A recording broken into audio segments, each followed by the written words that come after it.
আপু আপনি এটা কি করছেন? এই সব বিষয় আমি কোনো কিছু বুঝি না। বাপু তখন বলল, আজ তোকে আমি সব শেখাব। আমি যা বলি তুই শুধু তাই করিস। প্রতিদিনের মতো আজও আমি খাবার নিতে বোনের বাড়িতে গিয়েছিলাম। যখন আমি বাড়িতে পৌঁছলাম তখন আপু সোফায় বসেছিলেন।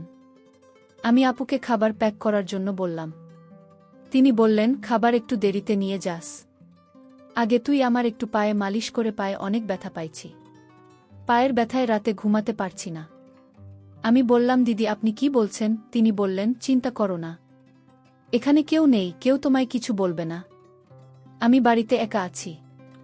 আমি তখন সেখানে বসে বোনের পায়ে মালিশ করে দিচ্ছিলাম, কারণ দিদি বলেছিল সে নাকি পায়ে ব্যথা পেয়েছে। মালিশ করার সময় আপু আমাকে প্রশ্ন করলেন। হঠাৎ আপু বললেন, আচ্ছা একটা কথা বল শাকিল, তোর কি কোনো বান্ধবী আছে? আমি বললাম, বান্ধবী? আমি বুঝতে পারলাম না আপু আপনি কি বলতে চান? তিনি বললেন, আরে বোকা, আমার মনে হয় কোনো গার্লফ্রেন্ড আছে নাকি? আমি বললাম, দিদি আপনি কি কথা বলছেন? আমি ওই ধরনের ছেলে নই। আর তাছাড়া গার্লফ্রেন্ডের ব্যাপারটা তো ধনী লোকেদের জন্য হয়। আপনি তো আমাদের বাড়ির পরিস্থিতি ভালোভাবে জানেন। তিনি বললেন, আচ্ছা এর মানে তুই এখনো কুমার? তার এই কথা শুনে আমি একটু লজ্জা পেলাম। তিনি বললেন, আচ্ছা তাহলে একটা কথা বলো, কি তোর মন চায় না? আমি বললাম, দিদি আপনি কি বলছেন? আমি কিছু বুঝতে পারছি না। তিনি বললেন, আরে বোকা, এখন কি সব কিছু আমি খুলে বলবো? উত্তর, ভিতরে বিন্দুমাত্র বোঝার ক্ষমতা নেই। দেখতে একদম গোবর যুবক লাগলেও মাথা তো বাচ্চাদের মতো। চলো আজ আমি তোমায় শিখিয়ে দিচ্ছি। এটা বলার পর আপু আমাকে নিজের ঘরে নিয়ে গেলেন এবং দরজা বন্ধ করে দিলেন। তারপর তিনি যা কিছু শেখালেন তা আমার কল্পনার বাইরে ছিল। আমার নিজের আপু আমাকে এটা কি শিখালো? মূল ঘটনাটি শুরু করার আগে তোমাদের কাছে একটি রিকোয়েস্ট, তোমরা এই ভিডিওতে একটি লাইক করে আর চ্যানেলটি সাবস্ক্রাইব করে পাশে থাকবেন। ধন্যবাদ। আমার নাম শাকিল এবং আমার বয়স 17 বছর। আমি জহির দুলাভাইয়ের সাথে কাজ করি। আমার বয়স বেশি নয়, তবে পরিস্থিতি এবং অভাবের কারণে আমি একজন শক্তিশালী দেহের অধিকারী। জহির দুলাভাই আমার কোনো আত্মীয় নন, আমি শুধু তার কাছে কাজ করি। তিনি বয়সে আমার থেকে অনেক বড়, তাই আমি তাকে দুলাভাই বলি।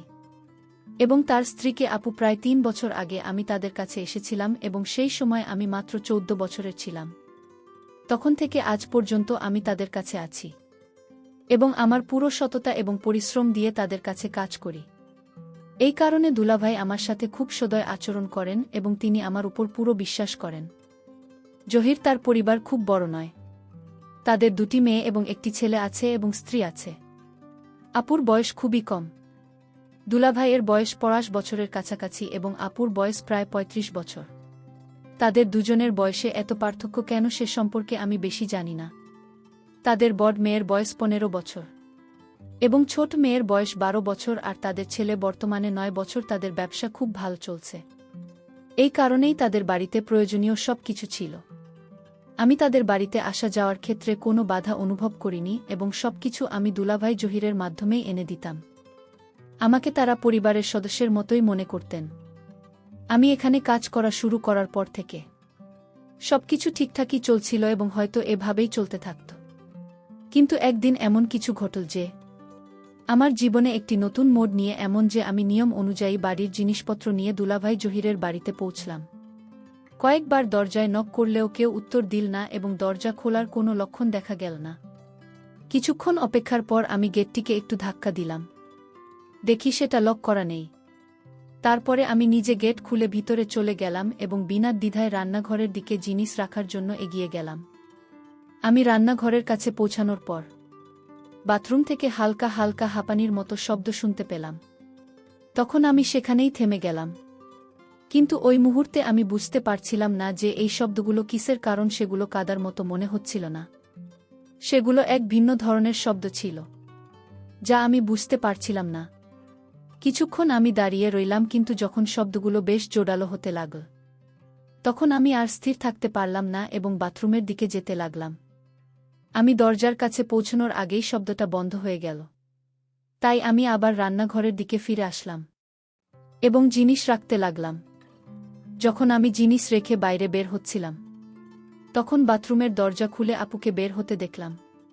কিন্তু যখন তার নজর আমার উপর পড়ল, তিনি হঠাৎ চঞ্চল হয়ে গেলেন এবং রেগে গিয়ে আমার দিকে তাকিয়ে বললেন, তুই ভিতরে কখন এলে? তার এইভাবে উপস্থিতি দেখে আমি ভয় পেয়ে গেলাম এবং কাঁপা কাঁপা গলায় বললাম, দিদি আমি তো এখন এসেছি। কারণ বাইরে দাঁড়িয়ে অনেকক্ষণ ধরে দরজা নক করছিলাম, কিন্তু যখন কোনো উত্তর এল না তখন আমি নিজের ভিতরে চলে এসেছিলাম। আমার এই কথা শুনে আপনি চুপ হয়ে গেলেন এবং রান্নাঘরের দিকে চলে গেলেন। সেই সময় বাড়িতে দুলাভাই ছাড়া আর কেউ ছিল না, যা করে তিনি আমাকে খাবার প্যাক করে দিলেন। তারপর আমি খাবারের টিফিন নিয়ে সোজা দোকানের দিকে চলে গেলাম। দোকানে আসার পরেও আমার পুরো মন্দিরের দিকে ছিল যে আসলে দিদি বাথরুমে কি করছেন এবং তিনি কেন এমন আওয়াজ করছেন। পুরো দিন চিন্তা করার পরেও আমি বিষয়টি বুঝতে পারলাম না। তাই আমি সেই চিন্তা মাথা থেকে বের করে দিয়ে পুরো মন কাজের দিকে দিলাম। কিন্তু পরের দিন যখন আমি খাবার নিতে বোনের বাড়িতে গেলাম, তখন আমি তার মধ্যে অনেক পরিবর্তন অনুভব করলাম। অর্থাৎ যেভাবে তিনি আজ আমাকে দেখছিলেন, গত 3 বছরে তিনি আমাকে কখনো এমনভাবে দেখেননি যতক্ষণ আমি সেখানে দাঁড়িয়েছিলাম। প্রায় তার মন আমার দিকেই ছিল। তারপর কিছুক্ষণ পর তিনি খাবারের টিফিন প্যাক করেন, আমার হাতে ধরিয়ে দিলেন। জানি আমি দরজার দিকে চলে গেলাম যখন আমি বাড়ি থেকে বেরিয়ে আসতেই যাচ্ছিলাম। সেই সময় তিনি আমাকে পিছন থেকে ডাকলেন। তখন আমি ফিরে এসে তার কাছে গেলাম এবং বললাম যে আপু কি বলবেন। তিনি মিষ্টি হাসি দিয়ে আমার দিকে তাকালেন। তিনি আমার সাথে এক অদ্ভুত আচরণ করা শুরু করল। তার হঠাৎ এমন করার কারণে আমি একদম অবাক বিপর্যস্ত হয়ে পড়লাম। তারপর কিছু মুহূর্ত পর তিনি আলাদা হলেন এবং বললেন, শাকিল তুই এখন বড় হয়ে গেছিস এবং কত সুন্দর লাগছে তোরে। তবে এই কথা তো দুলাভাই বা অন্য কাউকে বলবে না। আমি না বলে মাথা নাড়লাম এবং তার বাড়ি থেকে বেরিয়ে গেলাম। কিন্তু পুরো রাস্তা জুড়ে আমি ভাবতে থাকলাম আর যাচ্ছেন এমন কি হয়েছে, এবং এই ভাবনা ভাবতে ভাবতে আমি দোকানে পৌঁছে গেলাম। এখন আমার কাজে একদম মন ছিল না, কিন্তু এই বিষয়টি চিন্তা করে আমি নিজের ভিতরে এক অদ্ভুত অনুভূতি অনুভব করতে লাগলাম এবং ভিতরে ভিতরে হাসতে লাগলাম। পরের দিন রবিবার ছিল এবং দুলাভাই রবিবার দোকান বন্ধ রাখতেন। এই কারণে সারা দিন আমি বাড়িতেই ছিলাম। পরের দিন সকালে যখন আমি দোকানে গেলাম তখন আমার পৌঁছানোর সাথে সাথে দুলাভাই আমাকে বললেন, তোর বোনের বাড়ির কিছু জিনিস দিতে যেতে হবে, তাই তুই এখন বাড়িতে চলে যাও।